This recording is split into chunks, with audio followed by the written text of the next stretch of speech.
guys? Anthony with ABC Adventure here. We are in Brooklyn. We're at a medical center up there. There's actually a parking garage that usually we're allowed to park in. I did call the guy and asked him for parking in that garage, but he didn't answer me, so I'm just kind of waiting on him to call back. So in the meantime, I'm just, watching some videos, waiting for him, and hopefully we got a cool video for you guys. I have a Loadbank. It's a smaller generator. I think it's a Mitsubishi 2.4 liter. I think it's a 60 kW. So it'll be a cool little service. It's not nothing huge, but it's still a load bank, so it's still something cool for you guys to watch. So hopefully you guys stick around for that, and I will pick you guys back up when we're on the roof.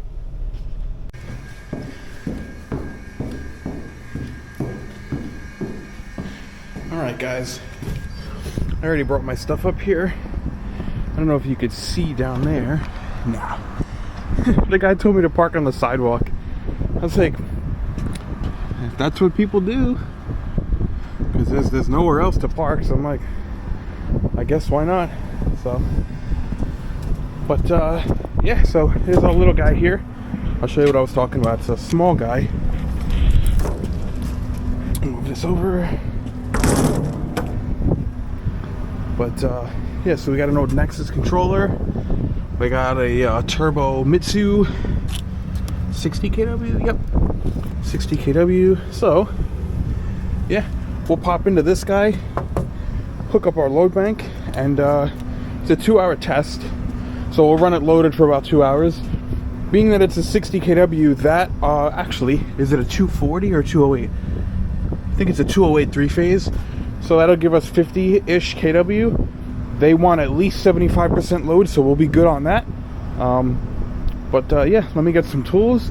I'll probably throw you guys on the head mount, and we'll get to work. All right.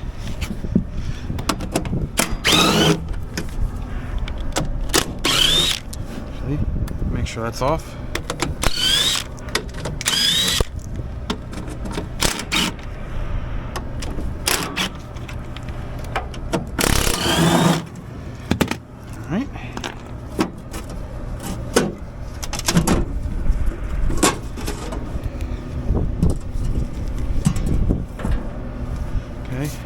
You're off. That's off. What does that need? A small screwdriver?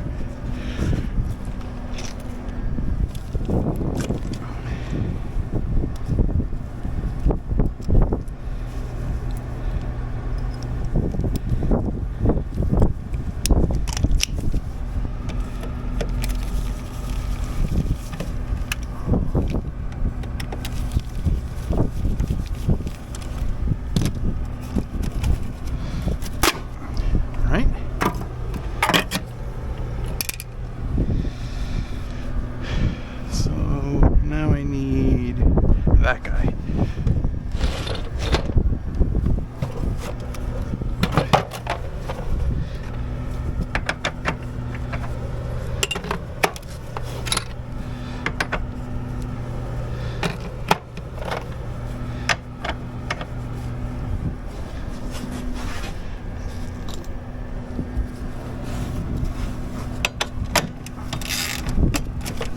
I never use an impact on these guys. You never know. You never want to strip these. What I should have done is opened up the load bank first. That's not a big deal.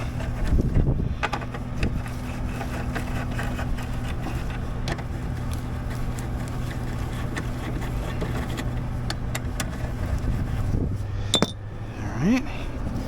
Let's actually open up this guy. I think the guy will be here by 10, he said. So we'll talk to him whenever he gets here. No big deal. Okay, these things are cool. It's your best friend in the winter because all it does is blow out hot air, but it's your worst enemy in the summer because if it's already hot out, you don't need hot air. So looks like these have seen better days.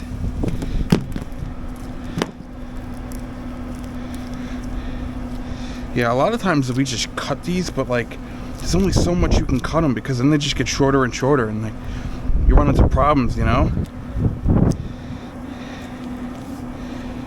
we'll see what happens. You know what I'm gonna do? I'm gonna put you guys down for a minute. I'm gonna try to get everything hooked up. I gotta isolate those the feeder cables and stuff, and I'll fill you guys in a minute. Alright, so what I didn't realize is that there's also an electrician downstairs. So while I was disconnecting this, I hooked up the load bank. He actually disconnected the feeder cables downstairs as well. So I'm going to leave these the way they are because they're already isolated and secured downstairs, so I don't have to do anything else up here. I already yelled at the guy who had this previously. There's no ground cable. I'm aware of that. You're supposed to have the ground cable hooked up. I've done it before without. It's not a huge deal. It'll be fine.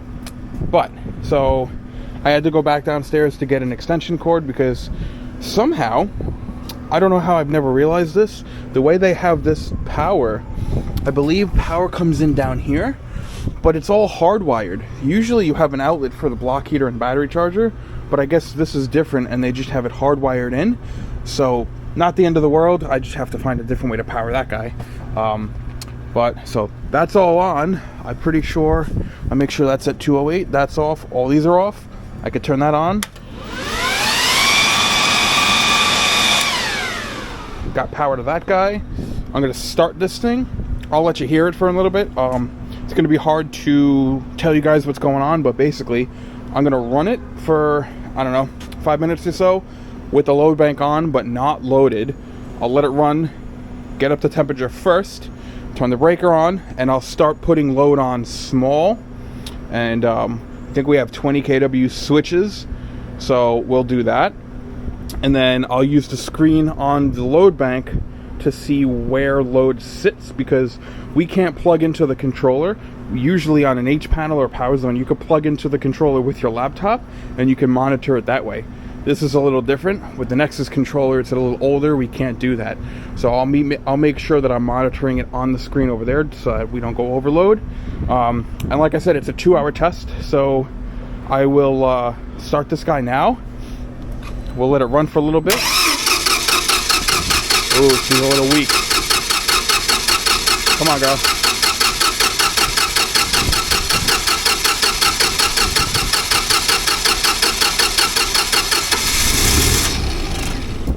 All right, I will make sure that I put a freaking battery in there. Let's try that again.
2 hours later, we should be good to go. Now, you guys saw that we have a low pressure alarm. So we have about, let's see, about seven inches unloaded and static, I guess, right? And then while we were running, I couldn't get past 80%. I had about 48 kW. I think it was like 140 amps. And then we went down to like 5 inches. I didn't want to go lower than that because then you'll start messing stuff up, especially with a turbo there.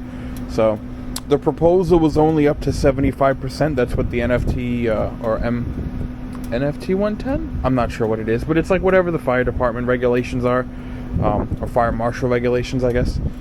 They only need it up to 75%. I always try and go 100% just to proof of concept, you know, make sure the generator can hold what it's supposed to hold. But it's fine in this case. It's 80%. I'm going to go downstairs. I'm going to tell the electrician that we're good up here. He's going to reconnect everything in the transfer switch down there. I'll reconnect everything up here, pack up, and then we should be good to go. So, you know what I'll do? I'm gonna put you guys on a head mount. Depending on how much of that footage I include, will depend on the time frame. So, yeah, let me do that real quick.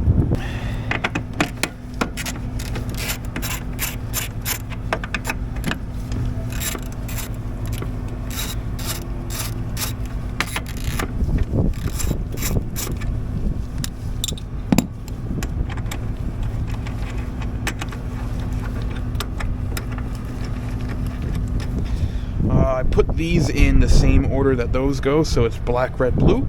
You can see it on there, black, red, blue. So I can pull that off. I think I'll start with blue.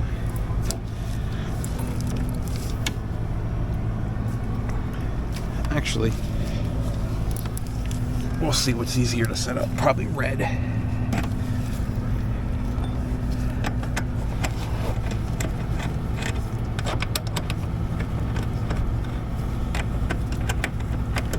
I swear, you leave these out once. They were in the rain once, and they're, you know, covered in rust.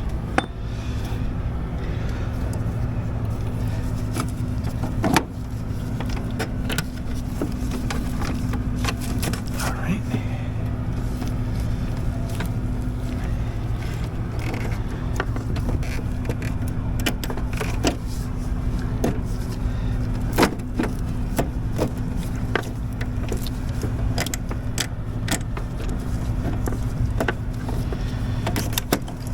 Alright, hope you guys can see. I know sometimes the head mount, some of you guys don't like the head mount, but I do like filming with the head mount. It's easier.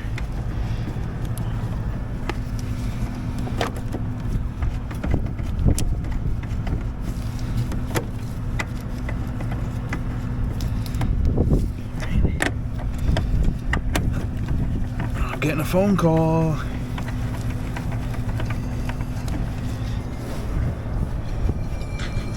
Who's that? Dez. What's up, man?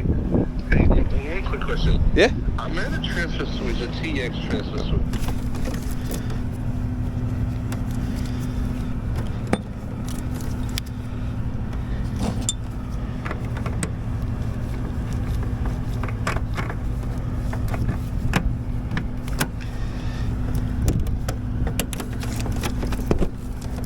Ooh, I think I hit you guys on the enclosure. I'm sorry.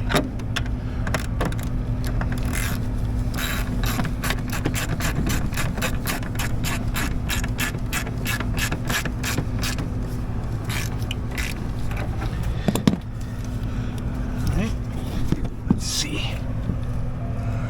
She seems good down there. Gotta move this guy back in here.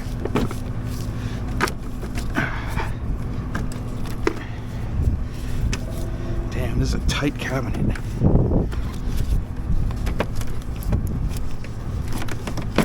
Okay. Got this guy back in there. Does it all.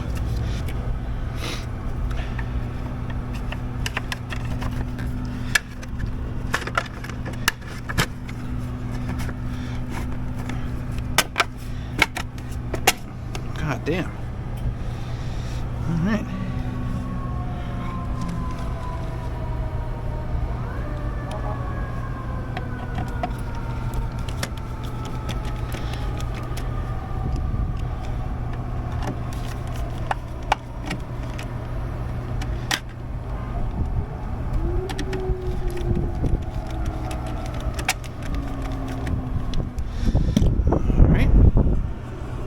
Throw you in there.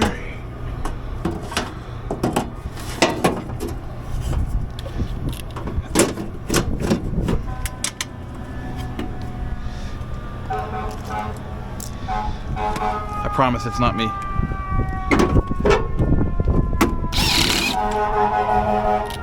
God damn.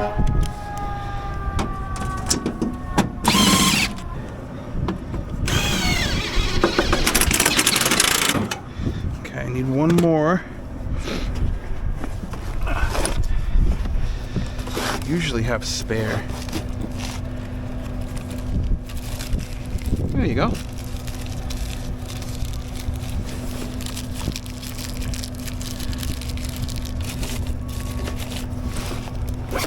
Cool.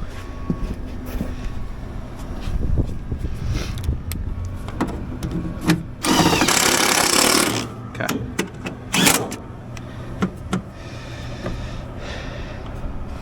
Breaker on. Yeah. It's not a shutdown alarm, as you saw. We're in manual mode and we were running loaded, and then it gave us that warning for the low fuel. So it will clear. We just have to wait for it. I am going to advise the guy that under load, if they ever get above 80%, they're probably going to have some issues. So generators aren't usually scaled that way. Usually when they're sized for a building, they'll calculate the customer load so that we're never really running more than 50% load. It doesn't always work out that way. Sometimes people add stuff and it'll increase their load, but we try to keep it that way to prevent overloading these things, because it's really easy to do so. Sometimes they get a little annoyed when they're running fully loaded like that. Yeah, I think we're good to go. I might go downstairs because the guy's in his office on the 6th floor. I'm gonna let him know that we're good. I'm gonna check on the electrician. I'm gonna let the electrician know that we're done up here. I could take this back off too.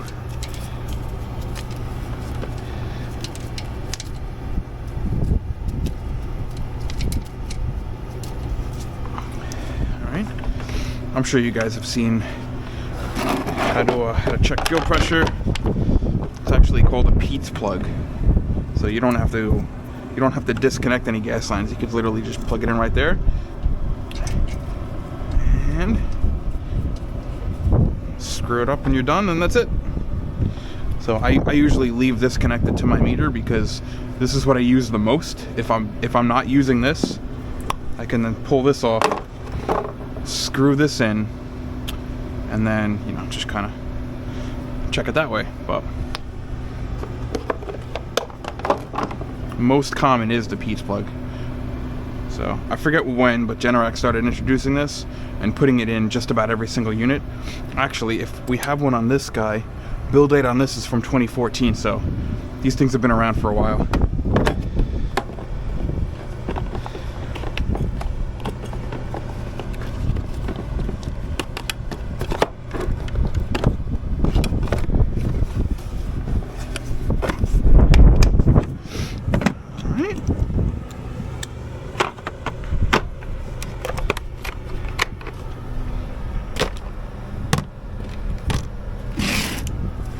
Alright guys, why don't I clean up?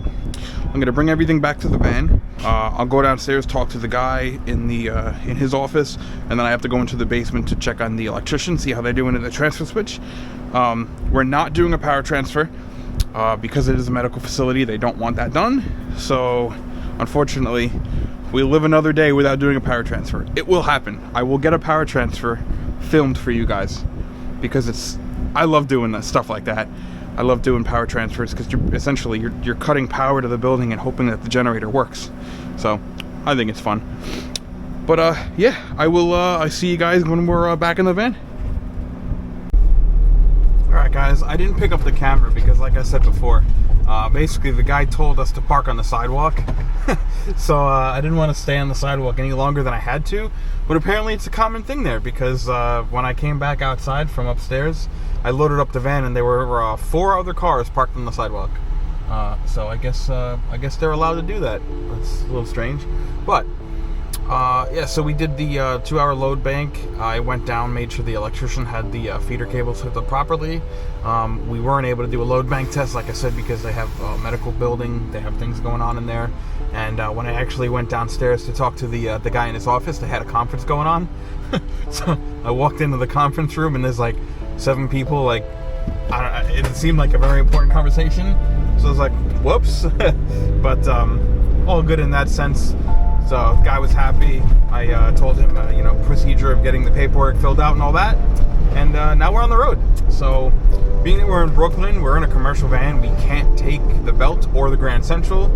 So we got to take a long way. So we're on Kings Highway. We're going to take this to Sunrise and we'll go from there. So thank you guys for watching. Don't forget to hit that subscribe button if you like what we're doing, and leave a comment. You know, a lot of people talk about service and ways we can improve, and if I run into some problems, sometimes people give me advice on that. So yeah, hope you guys enjoy the drive, and we'll see you on the next video.